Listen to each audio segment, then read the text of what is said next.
is tea time. Yeah. Making a difference, one cup at a time. Tea time. So be sure to grab your tea, grab a seat, and tune in to Miss Liz. Tea time.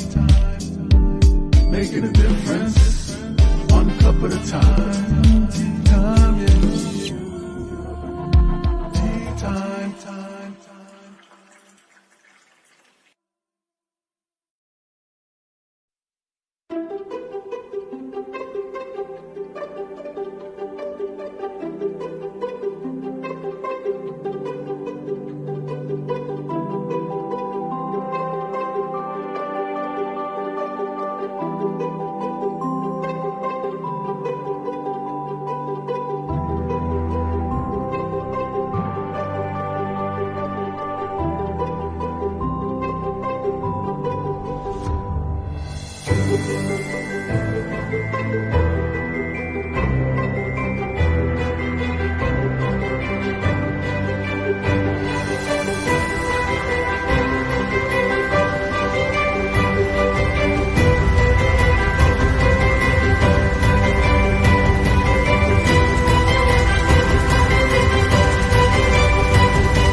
Well, good afternoon and welcome to Tea Time. We are back for an afternoon tea time, and I am joined with Scott Grams. He's in the back, and we are going to be sharing a good, strong cup of tea today.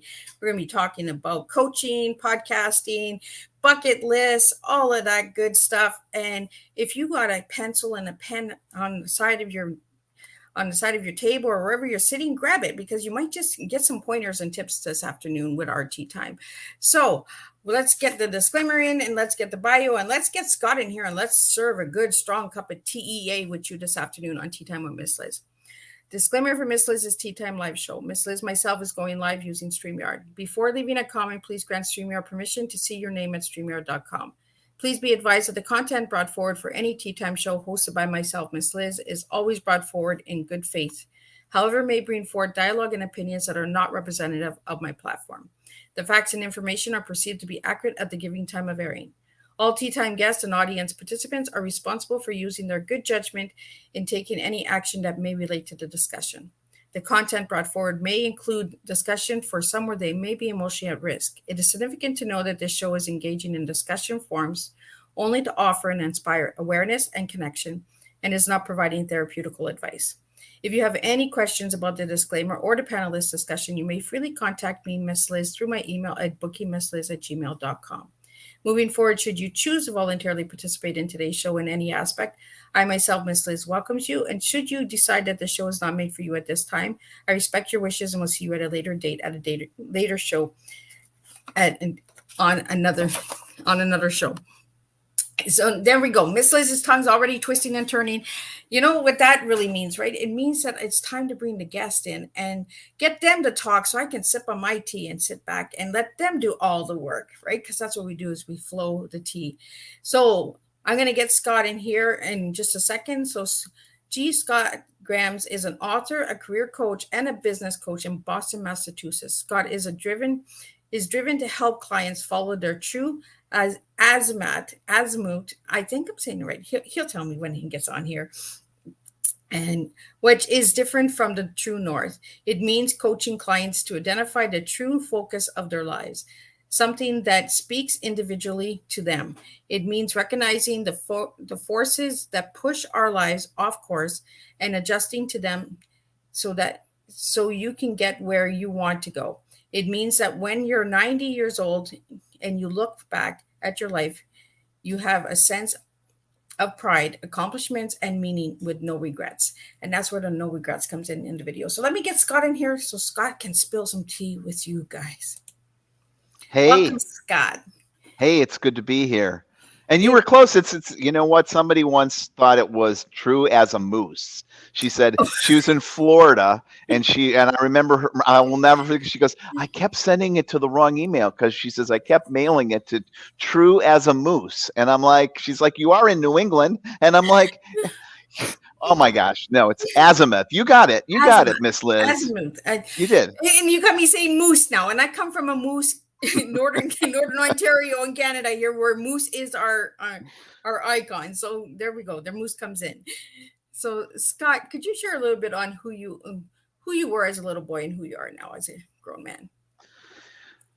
Oh boy. Who I was probably very similar to how I am now. I was a troublemaker as a little boy. I went through 12 years of parochial education. So I was in Catholic school. I went to St. Martin of Tours, and my parents were always getting called in to talk to the nuns because I was just a little hell on wheels when I was younger. And in many ways, that's continuing today because I'm outspoken, I'm direct, I have opinions, I put things out there, and I don't have to. I do have to work at that sometimes, but it's more about working at it being skillfully instead of being loud and obnoxious, which is how I was when I was young. Well, I like straightforward people because we're not beating around the bush, right? We're being really No, straight. We're often told that we're blunt or rude, but we're just really we don't have time for that bush. We just really want to get it out and get the truth out right there, life's really short. right? Life's really short. Why waste time? Just get it out there Exactly. and say it. Exactly. You're gonna get judged either way, right? That's true. If you do good, you get judged. If you do bad, you get judged. So you're getting judged all the time. People are just big judges out there. So I always tell everyone, just do you, right? Just serve your tea. So Right. Right. I want to get into your tea, and then I want to get into the coaching and podcasting, all that good stuff, and your books and all that. But I want to get into your tea because my grandma's telling me get his tea, get his tea, get his tea. So if I ask you what your tea is today, what words would you give me for the TEA? Tenacity, equanimity, and awareness. Oh my goodness. I've never had that second word. Oh boy, equanimity is a very important word. I didn't even have to think twice when you said come up with an E. Equanimity is so important in our lives today. Oh my goodness. I want to know a little bit more about that word because I've never heard that word before. We live in a world where there's such a focus on happiness. Happy, happy, happy, positive psychology, all these things. And the truth of our existence is that, without sounding too philosophical, the truth of our existence is that there's happiness and there's sadness. There's good times and there's bad times. There's sunny days and there's rainy days. Although, in New England lately, it's been lots of rainy days. But, there's a mix. There's two sides to every coin. And focusing on just being happy all the time or grasping after that is setting us up for such distress and depression because that happiness is going to end. The sunny days are going to end. And if equanimity is about being balanced regardless of what is going on. So where happiness chasing and positive psychology is about, going after the sunny days and trying to avoid the rain, equanimity is about carrying an umbrella. So you can protect yourself when it's raining and you can protect yourself when it's sunny so you don't get sunburned. That umbrella is this balancing piece. And that really is the key. I hope to cultivate more and more equanimity as time goes on so that I'm not just off the deep end when things are bad or when things are good, because the good things always end. Always, always, always. The carrot cake you're eating is going to end. The chocolate ice cream you're eating is going to end. It's pick a thing. It's all going to end. Right. Yeah. So you gave me the word tenacity. Why that word, Scott? Tenacity really focuses on determination, sticking to things. It's kind of another core part of who I am. When I focus on something, I'm very tenacious. I don't have just one goal. I have lots of goals. I'm not just I'm working on my 18th, 19th, and 20th book at the same time here. And my goal is not just to publish a couple of books. My goal is to publish 100 books before I die. That's tenacious, right? That's Wow. tenacious. That's really good goal to, because it is possible. Like you're It working is on 3 books possible. right It now. is So right. possible, right? Yeah, it's totally possible. And what was the A word that you gave me? Awareness. Awareness. Why awareness? Awareness, because in order to have equanimity, you have to have awareness about what's going on around you, around with your body, around with your motivation, around all those pieces. You have to have awareness of self, because if we don't have awareness of self, how are we going to know what we want and where we want to go?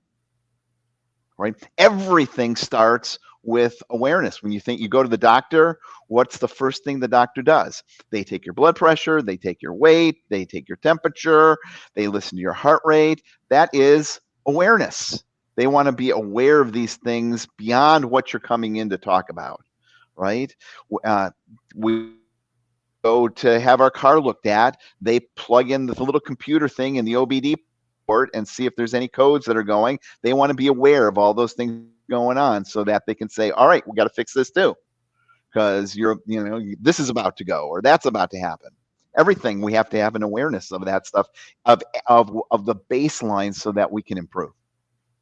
I love that you say that, improve, because that's a key, right? The awareness is the key of change. It is the awareness of being aware that we need solutions. We need to fix things, and the reason that I get you and the other guests to share their words is because sometimes we hear these words and we're just like, oh, well, it's just awareness. What are we going to talk about awareness? But let's get deeper. Let's get into that cup, right? And my grandma is in the back and she's just like, get his tea, get his tea. A lot of people, my tea comes from my Oma, and my Oma is in the back room with us all the time. And she taps me on the shoulder and says, okay, I want it now. Like, I want to know his tea. And something was just telling me, like, for us to get into our conversation and our tea time this afternoon is to understand the tea that Scott's going to serve. And Scott, you do a lot of coaching for career businesses, personal coaching as well. I do.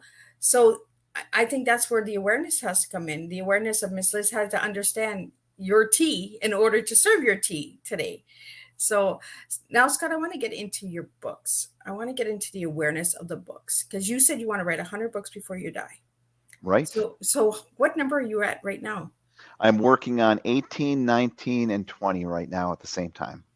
So, and you got what, another 40 years to go? At least, yeah, I hope. Least, we'll see. right? We'll see. We'll see. But I need to get going. I can't be playing around. I have to be tenacious about this and start really writing. Right? So what are you doing? And you doing 3 books a year? Really, I think to get to my goal, I need to be shooting around 4 books a year or 5 books a year. So that's not bad. And that's and you can accomplish that. Absolutely. So Stephen King writes for an hour every day, and that's it. Oh, wow. That's it. If I wrote for an hour every day, I'd have a lot of information that can then get weeded out and edited out and sorted out and put out. So how old were you when you wrote your first book? Oh, that was about 7 years ago. Oh. I hadn't really done any writing until about 7 years ago. And then boom, I started writing. And the next thing you know, I'm off. I'm like, wow, I have a lot of opinions. Some people would say I'm opinionated, but I would just say I have a lot of opinions and a lot of things that I think is important for people to hear about. And what was your first book? It was How to Choose a Coach, How to Find a Coach, 10 things you need to know about coaching before you choose a coach. It was a baby book. It was just, 10,000 words. It wasn't really big. And that was the first piece that launched it out. And then after that, every time I come up with a topic, I'm like, oh, I should write a book about this, or, oh, people seem to want to know about that. I'm going to put a book together about that. So it's a wide variety of book topics. So what are the 10 things you need to get a coach? Oh, you have to get the book. The book is actually free. You have the other Book's book. free. The I'll book be is free. easy on you because If you you have go the to other book. gscottgraham.com, which is on this piece, or you just Google my name, you will find that it's I made it free. I was like, oh, I'm just going to make that book free, and people can just get it and go through it and see some of the. Well, one of the things that happens in the coaching field is that anybody could just decide tomorrow to be a coach, and go through a weekend training and then put their name out on some billboard. And I wanted people to be aware that there's bigger things to look for around what a coach is and what a coach does, because you're trusting your life and your direction and your livelihood and all kinds of other things with this person.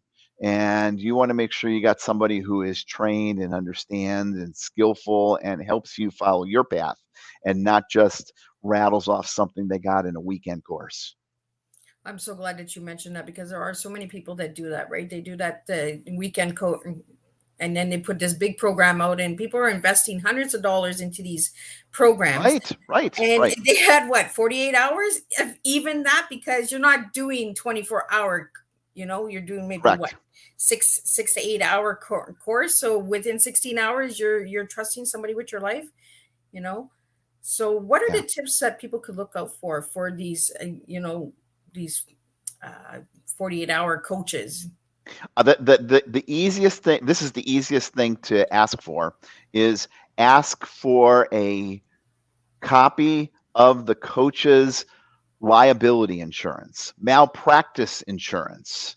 The easy that you if you ask for that, if you just say, "Can I get a copy of do you have malpractice insurance? Do you have liability?" And by that I don't mean just general business insurance. Like anybody that starts a business can get business liability insurance. Someone who's got the same type of, like if you go to see a therapist or a doctor, they have malpractice insurance. If you go see a personal trainer, that personal trainer can get malpractice insurance. A massage therapist gets malpractice insurance. So if they massage you the wrong way and something happens and you could sue them, they're gonna have that.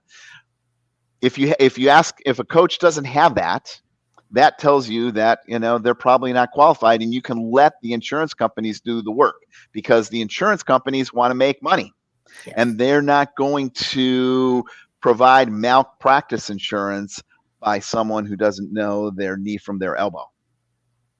That's the easiest thing to do, is to say, "Can I have a copy?" And if someone's like, "Oh, well, you know," and then the other piece that I often hold folks to watch out, this coaches are taught to do this all the time.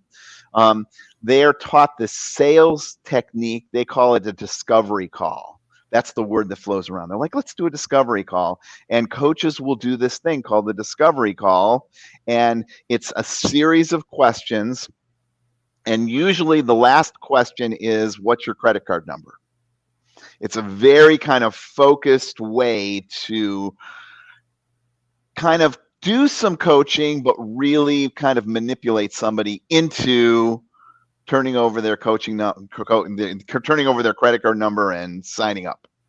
It's almost like a timeshare sales technique, but it's about coaching, right? So they ask you, what do you want out of your life? How are you going to do it? And and it comes down to, and if you question, "Well, I'm not sure right now," they say, "Well, how much is your life worth to you?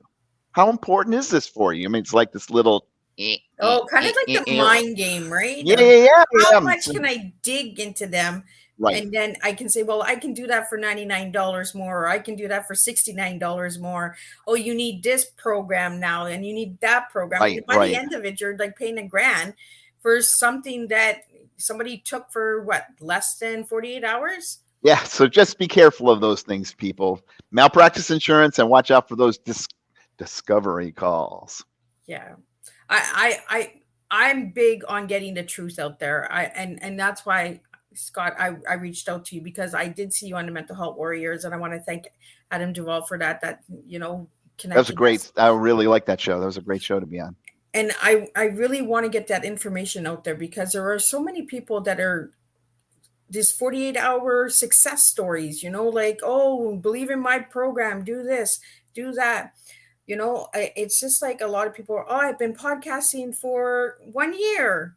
but you can invest in me for $1,000 and I'll show you the ropes on how to do it. And somebody who has been podcasting for 10 years, and then they come and say, well, that's not the way it's done now. The newbies know how to run it. Okay, well, kind of get out there and research, do your Right. research, Right. and ask the questions. Like you Hmm. said, Scott, like ask Hmm. them, where's your insurance? Like, kind of play the reversal game and ask them, Absolutely. Absolutely. and I always like to ask them, so if I give you this much money, so I'll be healed, right? In 6 weeks. And if they tell me yes, I'm like, I'm not going to even invest, because healing is a life journey.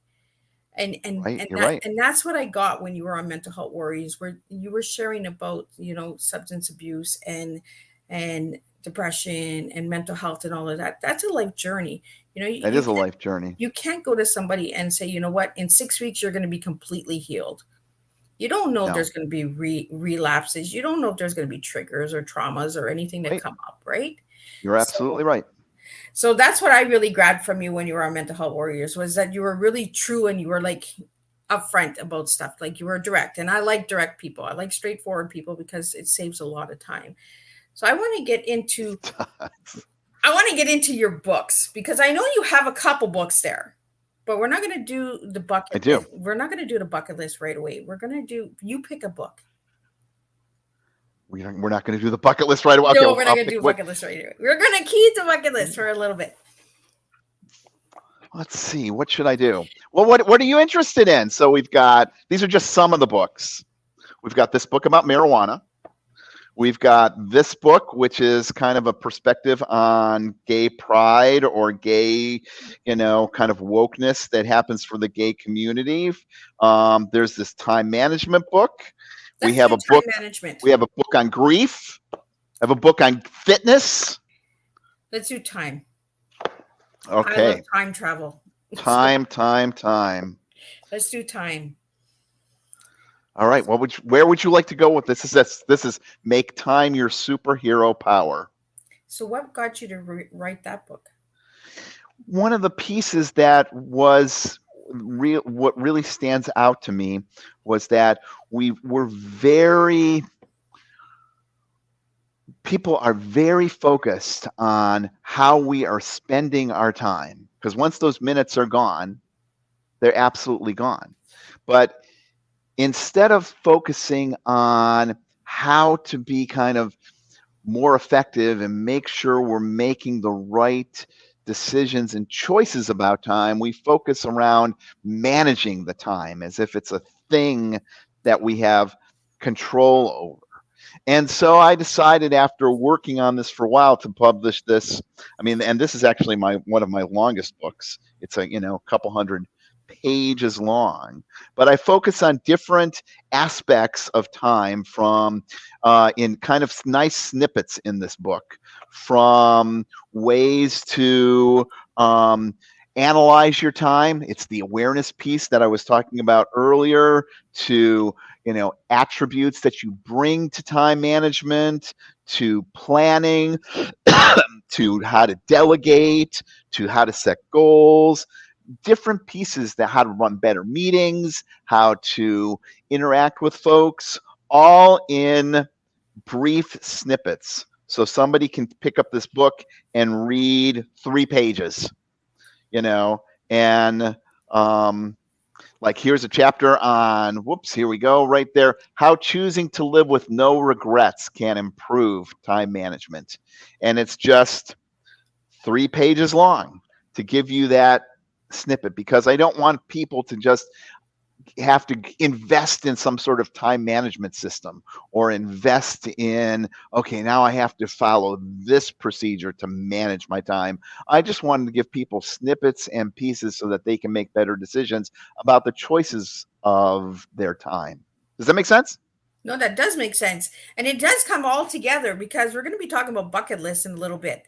And it's the time that we put into our list, right? So it all lines together. It all flows together. Like the snippets, making it short, making it direct questions. And, because people's mindsets and Elizabeth, where's the tongue? The words that I'm looking for.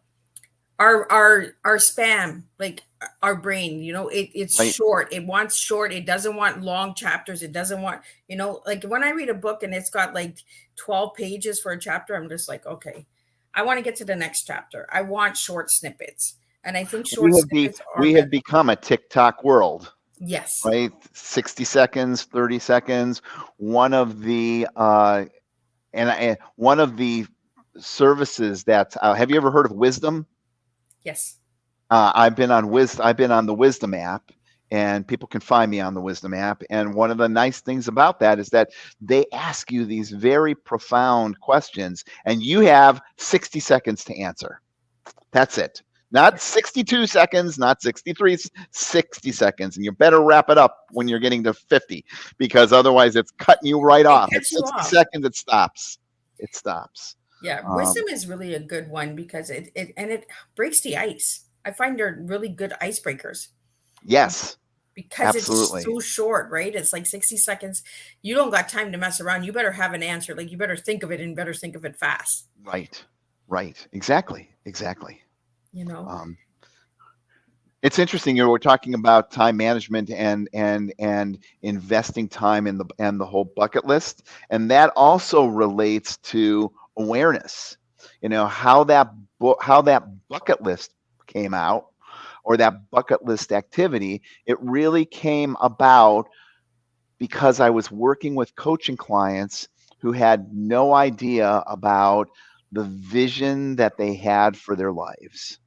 So many people go through life and they have no perspective on what they want out of life, no perspective of where they want to go, what service they want to do to the world, what their purpose is. And so I ended up coming up with these bucket list activities to help people try to figure that out. And then eventually that turned into a book and an audiobook and a workbook, and it has grown from there. Well, I think, Scott, the time management, right? We're all given the same amount of time, all of us. We're Absolutely. all given 24 hours. It's what we do with our hour and our time. And like you said, once the time is gone, the time is gone. There's no going back. You can't change it. So you can't say, well, I wish I would have done that an hour ago. Well, that hour is gone. Get it done now. Stop with the excuses, stop with the delays and, procrastination. So how do you feel about procrastination? I'm tenacious. That's right. You have to seize the moment and get it done.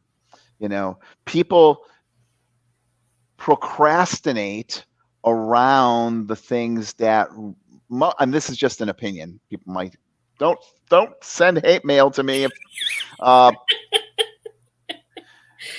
People procrastinate around the things that are really important and core to their life. At the same time, we don't procrastinate around the junk. Right. Like we don't procrastinate around having a second bowl of ice cream. We don't even think about that. We just pick it up and start shoveling it into our mouth. We don't procrastinate about, watching hours and hours of mindless TV. We do procrastinate about exercise, about eating healthy. We procrastinate about telling our loved ones how much they mean to us, right? But we don't procrastinate about, clicking on some porn on the computer. Boom, there we go. It's the important. We don't procrastinate around the things that are self-serving. George Bernard Shaw wrote a poem, and he said in his poem, the true joy in life, the being is being used for a purpose recognized by yourself as a mighty one. The being a force of nature, for us to be a force of nature instead of, and this is how he describes people, instead of a feverish, selfish little clot of ailments and grievances complaining that the world will not devote itself to making you happy. I mean, he wrote this ages ago. That is still true today. Yeah. Even more true, right? And he says in this poem, The Splendid Torch, He says, I'm of the opinion that my life belongs to the whole community. And as long as I live, it's my privilege to do for it whatever I can.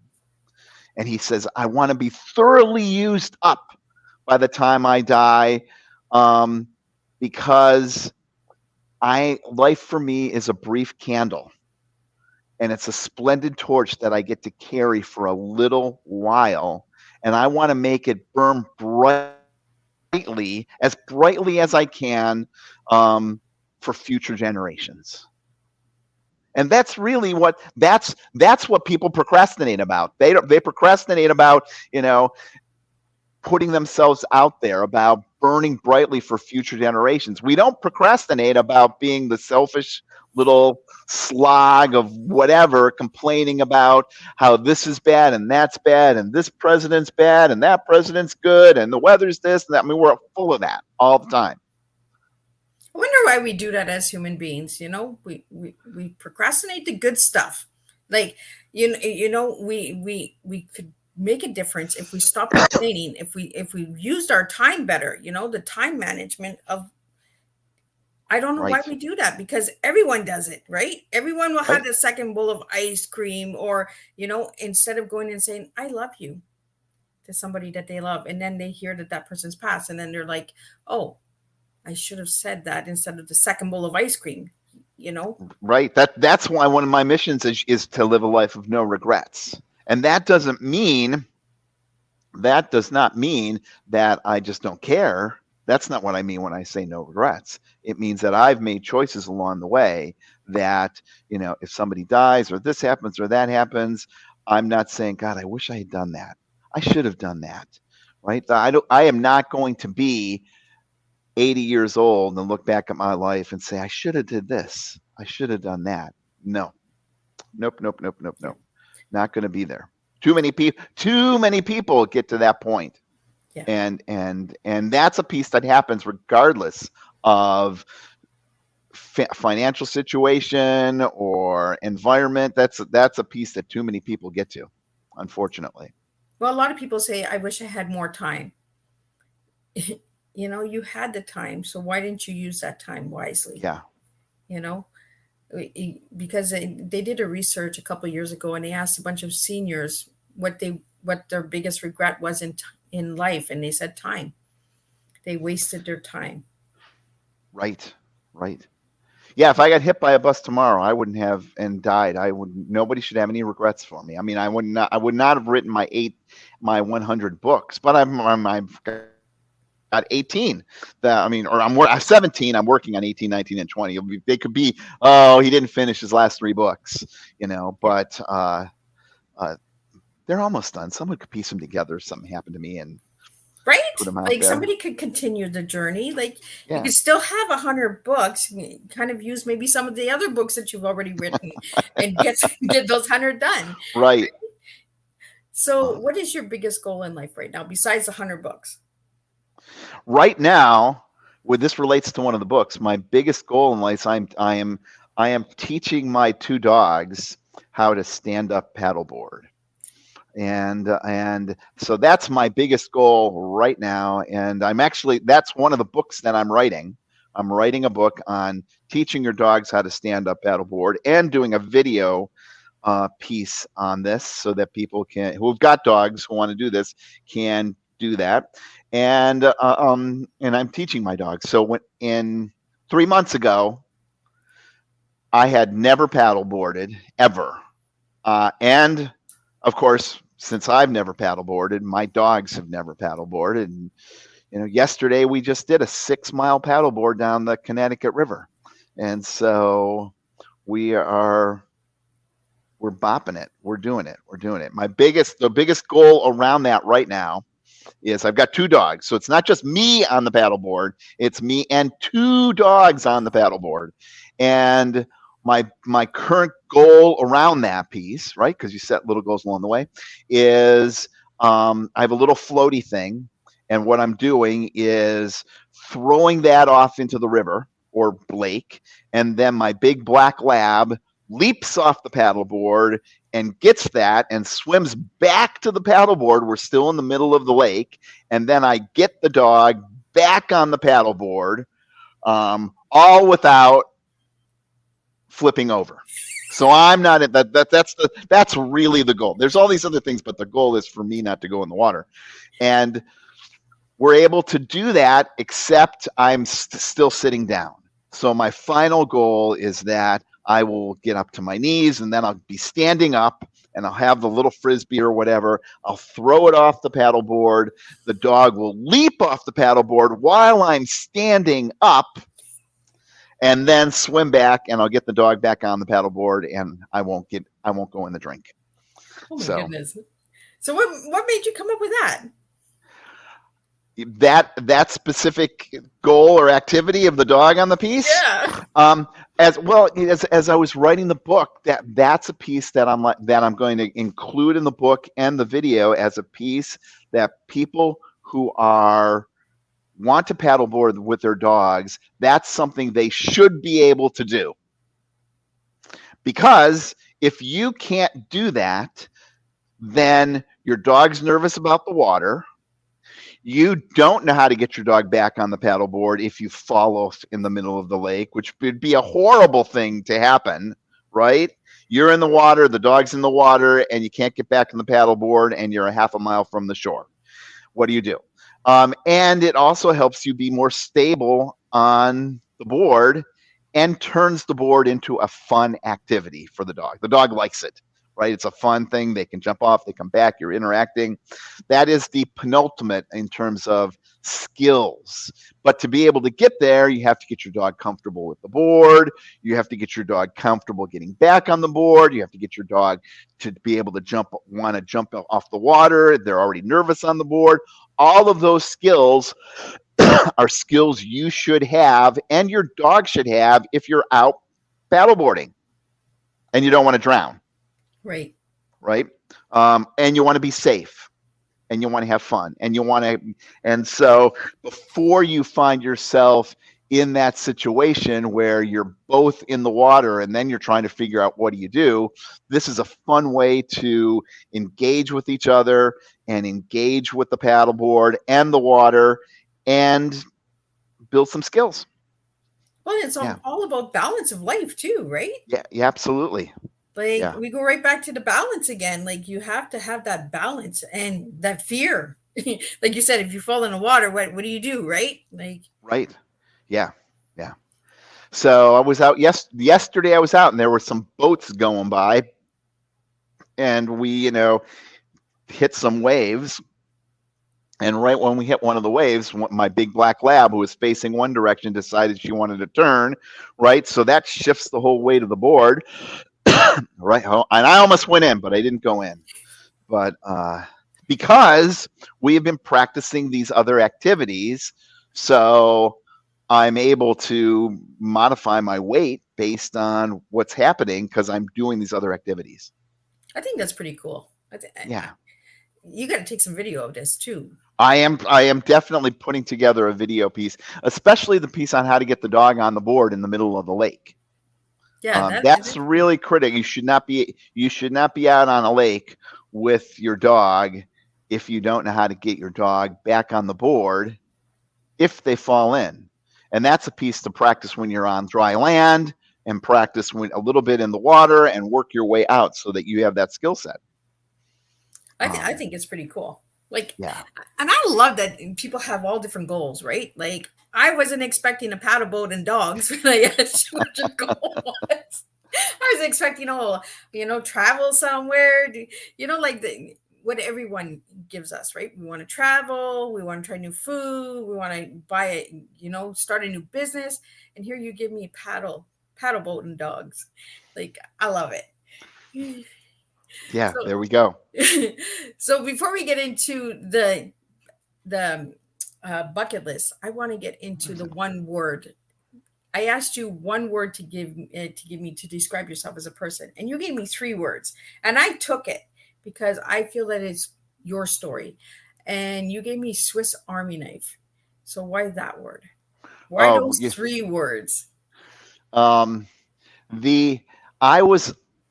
I I did not come up with the term Swiss Army knife. I have a colleague of mine, Cindy, who runs a payroll place in Lebanon. She always described me as a placenta of information, just overflowing and just full of stuff. And that's not a piece that just really like hung with me that I really liked. And I happened to be on this one podcast, and I was, kind of kvetching about my friend Cindy, and she just describes me as this placenta of information, and they were just like rolling their eyes. And one of the guys in the podcast said, "You know what, you are so knowledgeable about so many areas, like even just with books, right? Like I write a book on the bucket list and time management, and I'm writing a book on stand-up paddleboarding." Right? Right. I mean, that's like could that be any further apart on anything. And so we were talking about that, and he said, "You know what, you are the Swiss Army knife of life, and coaching." And he said, "That's what you are." He says, you are a Swiss Army knife." And I don't know if this ever happened to you, Liz, but this was one of those times where somebody said something, and it was like I was like perfect. I was like, "Oh my God, That's me. that's me. That is me. Why didn't I think of that?" And so we since they threw that out, I was like, I'm hanging my hat on that piece. Because when you think about what's a Swiss Army knife, it's got all these different tools in it, all these different things, yet it's just a knife, right? It's one thing that can fit in your pocket that has, you could decommission a bomb with, right? You could, Right? you got could like, scissors, you right, got a can opener, you got a yeah, fork, you got a right, spoon, you got everything on a Swiss Army knife. Yeah, right. and that's why I went with it, because all my guests give me one word, and Scott gave me three, and I was like, you know what, I'm going with those three because I think there is a good story behind it. That is the story, and that's actually a better word than placenta. If you said, give me a word that describes you, and I said, yeah, Cindy Hollis says I'm a placenta, and you'd be like, what? Well, I don't would want have to never gotten that word either before. And Scott, you gave me your favorite color is green. Why green? I think it's because I've spent so much time out in nature, and so much time, in the woods and hiking, right? Grass and leaves. I'm, surrounded by green all the time. I love green. That's awesome. So now let's get into the bucket list. Oh, here we go. Where's that book? Let's get that book and let's get into the bucket list. Here we go. There we go. I did some research on that book, and you have over 50,000 ideals for a bucket list. Where'd you get all those ideals from?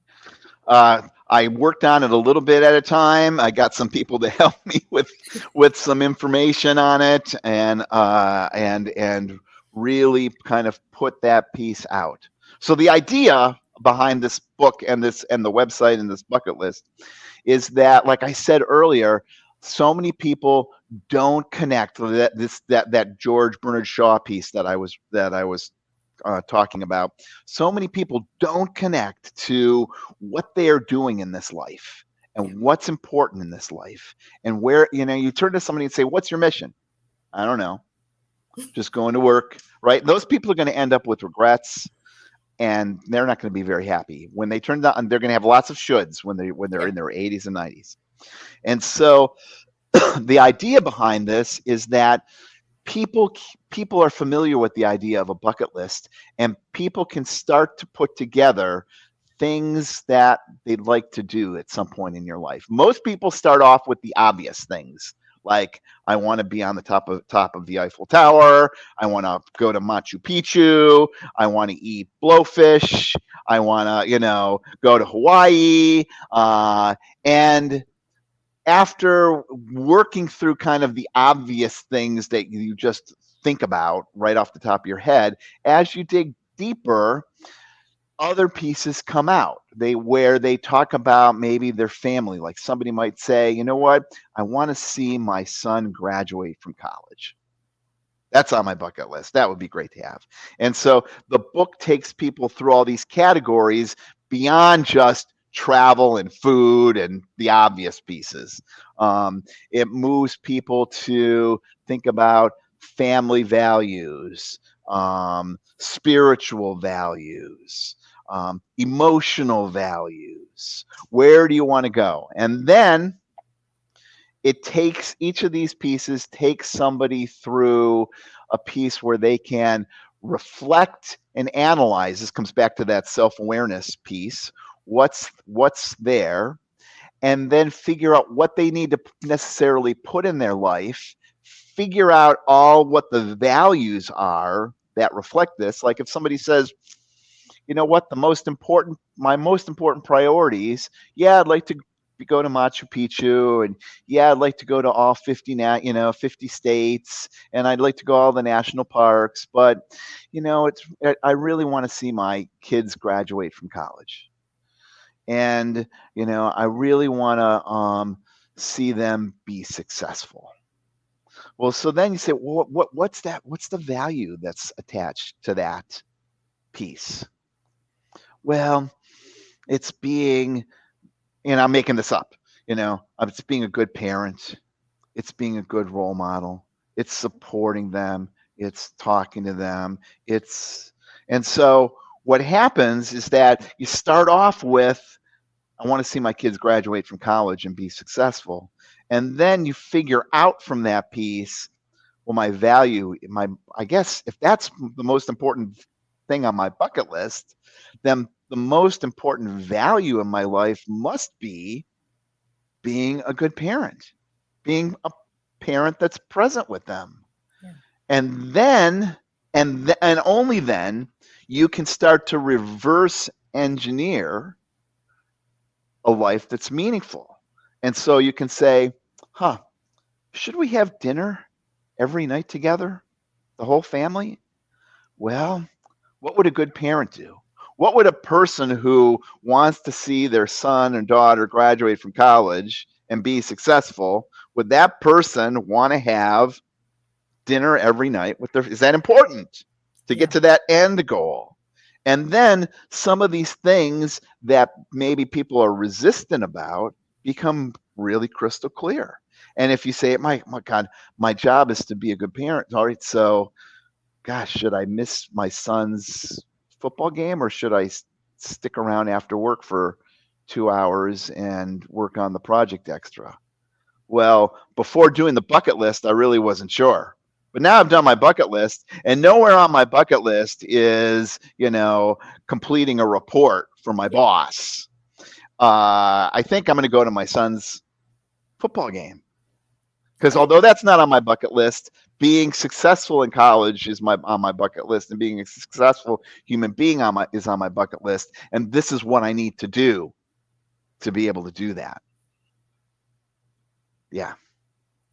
I really like that you bring the value into the bucket list, right? Because we have a person who's asking the difference. What's the difference between a goal and a bucket list? Well, I think a bucket list is just this meaningless list of stuff, right? That's why this is the bucket list workbook, right? And that's why it's called a life transforming bucket list, and not just some bucket list that you write and then just sit down. The idea behind this is to not just create another bucket list of things to do. Oh, maybe someday I'll get to do this. The idea is that you'll identify goals, and then those goals will translate into values, and then those values transform your life. If you did this, you could throw it away.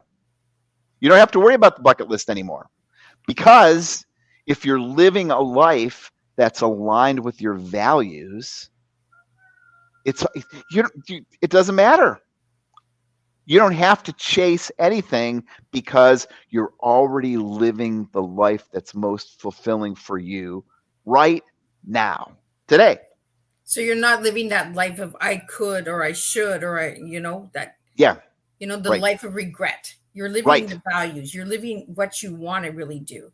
You know, and then the reason why we make lists in life is sometimes just to show us, like like it's like that mirror, right? Like you say, oh well, I want to travel here. I want to chase this, and I want to chase that.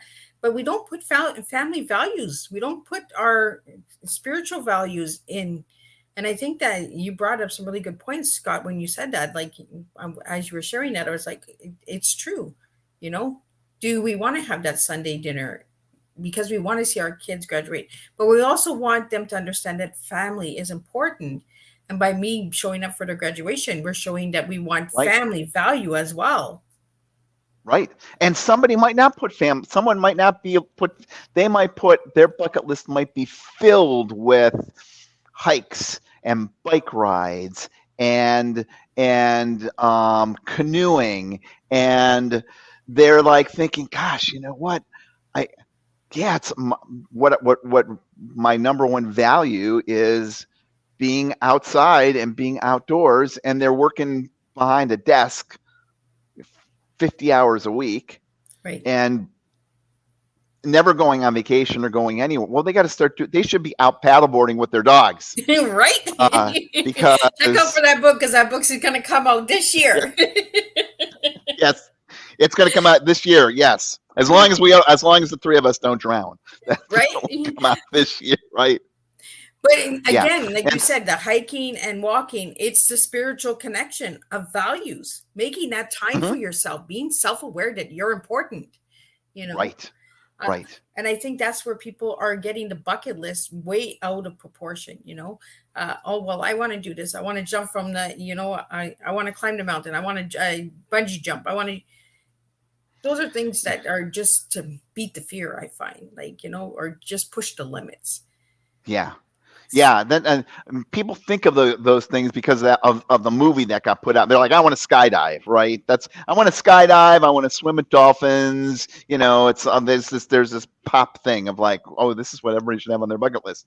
But if you really dig deeper, you really can extract from that pieces that are core to who you are that you might not know who you are. That's where this came from. People saying, I have no idea who I am or what I want to do. So have you tried any of those things in that bucket list? In on my book or what? Or in your book, have you tried any of those things? Well, I have tried some of the things on the list on the website. The book, when you get the book, here's the interesting thing. You want to see what's written in the book? Here we go. Look at that. It's blank. Oh, well, I wasn't expecting. You know why? Because it's your bucket list and they're your values. And I'm not going to turn to you and say, look, more blank pages for you to fill in along the way. The audiobook tells you what to do. And there are some cute little pictures along the way on this of people working on brainstorming their bucket list. But the book is lots of lines. You do lots of lines. I love it. I was not expecting that, Scott. It's not something you get and start to check off. It's something you create. Because Liz, your bucket list is going to be different than my bucket list. Yeah. I mean, some of the things will start off in common, right? Yeah. Skydiving, Machu I'm Picchu, who knows, whatever. But when those things get put out, you're a much different person than me, and your values are different, and the things that you hold dear are different. And if you don't know what those are, the bucket list will help you figure that out. I love that those are blank. You really got me with that book. I thought like you were going to show like a list of that 50,000 that is written on, but on the website, do we find the 50,000? Or there's a lot on the website. Because other people who have read the book have gone on the website and added some of their things on you can add, or people will email me. Here's some things that I've added on my bucket list. Can you put it on the website? And I'm like, oh, I guess I'll create a little category and add that piece in. Because people, we're still in this kind of, we live in this world that is, we're told, which is a fallacy. Once I have the 2 cars and the really nice house in suburbia, and then the house on the lake, and the really nice vacation home in Florida, and I've been to Disney, and I've done this, then everything will be great. And it becomes this list of things. But people tend to not live their lives by their values. They tend to live their life by the list of things they're chasing, which is related to that George Bernard Shaw piece of like being these like, people that are like sucking things up for their own good and wants. And so this starts off to trick you in the end that, okay, you're going to figure out your list, but then you end up at the very end, after many blank pages, figuring out your value to yourself, your family, your church, your friends, your community. And those values are so much more important than your bucket list. Then you can throw the bucket list away. You don't need it anymore. I really like that you have those blank pages, because that's like a real awakening, right? Because we automatically think this book says bucket list. So you think there's a list in there, and then you open it and you got these blank pages. So it's really an eye awakening moment and says, oh, I have to do the work. I have to figure out what my list is. And I really like that thing. I like that. That is different. You really got me with those blank sheets. Like, you just never know what you get, right? With blank sheets. With the Swiss Army knife, got you with the blank sheets. There we go. It's like the Swiss Army knife, right? Ta-da! We are. So, Scott, any final words you'd like to share with the audience today about what you do and how they can reach out to you? The easiest, you can Google G. Scott Graham. Boom, I'll show up with books and this, and you can go easily to gscottgraham.com. You can see other podcasts there. You can see other books I'm working on. You can see videos of pieces. I'm on Facebook, and I post videos of me paddleboarding with the dogs a lot. You can check out those pieces. I think it's really cool. I had a blast with you today on Teatime. This is great. This is great. You just never know where the tea takes us, right? Everyone's like, Miss Liz, you're going to be like asking lots of questions. And I have questions, and I didn't even get into the questions because I was really enjoying the conversation. And I think that's what we need to do, right? Is value the conversation with our guest. And that. So I really want to thank you for that, Scott. And if anybody would like to reach out to you besides the website and to have you on their podcast, do they go to the website to register, or? They can go to the website, send me a message. My phone number's on there. My email's up there. It's all transparent. That every single telemarketer on the planet also has and calls me. So yes, just reach out to me. I'm happy to talk about any of these topics. As you hear, there's a whole wide range of things, from grief and loss to marijuana legalization to this bucket list workbook to paddleboarding. And one of the other books that I'm working on is taking the 8 precepts that people in the Buddhist tradition use when they go on longer meditation course and transforming and integrating those into your life. See, another huge way, not related to anything, but yeah, I'm all over the place. We'll have to have you back on to talk about that. Yes, that'd be great. And again, I want to thank Mental Health Warriors for giving me Scott's contact information. Again, thank you, Adam, for that. And I want to thank everybody for tuning in today on Teatime.